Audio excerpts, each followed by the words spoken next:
Om Swastiastu, Assalamualaikum warahmatullahi wabarakatuh, Shalom, Namo Buddhaya, dan Salam Sejahtera untuk kita semua.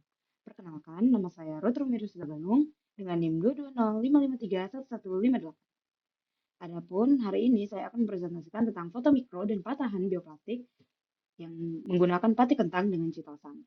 Adapun dengan dosen pengampu saya yaitu Profesor Dr. Cokorda Gede Tirta Nindya STMT, saya akan mulai dari foto mikro yang pertama yaitu patahan bioplastik di suhu 50 derajat. Di sini saya menggunakan skala 1 dengan skala 0,1. Jadi pada gambar ini, patahan ini memperlihatkan foto retakan yang lebih dominan dan memanjang, dan menunjukkan bahwa material mulai mengalami pelemahan akibat paparan panas, yaitu di suhu 50 derajat Celcius. Untuk di gambar di suhu 50 derajat Celcius, ini tuh mengakibatkan bahwa pelembutan ringan dan pada matriks bioplastik, kemudian terjadinya peningkatan laju evaporasi air, karena seperti yang kita tahu, bioplastik yang berbasis pati itu memiliki sifat yang hidrofilik.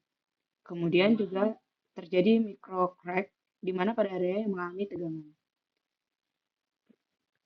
Retakan yang terlihat lebih tajam mengindikasikan bahwa material masih relatif getas atau brittle, tetapi udah mulai menunjukkan deformasi thermal awal.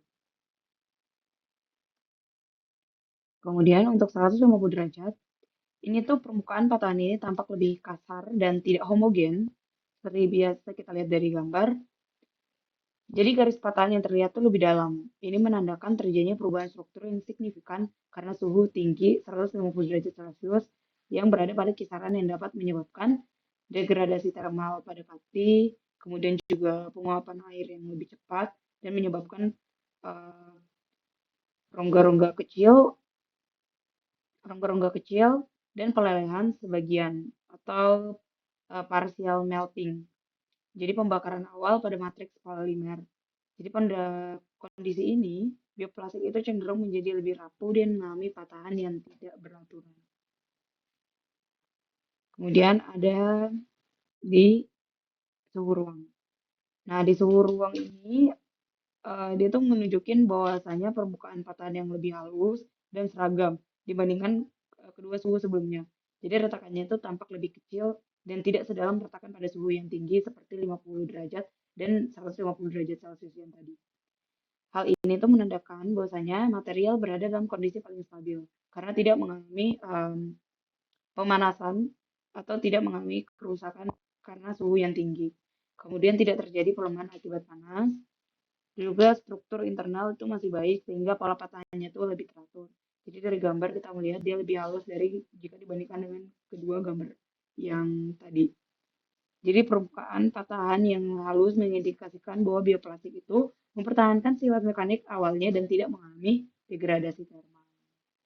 Kesimpulan yang bisa digunakan, kesimpulannya adalah semakin tinggi suhu, semakin besar perubahan pada struktur internal bioplastik.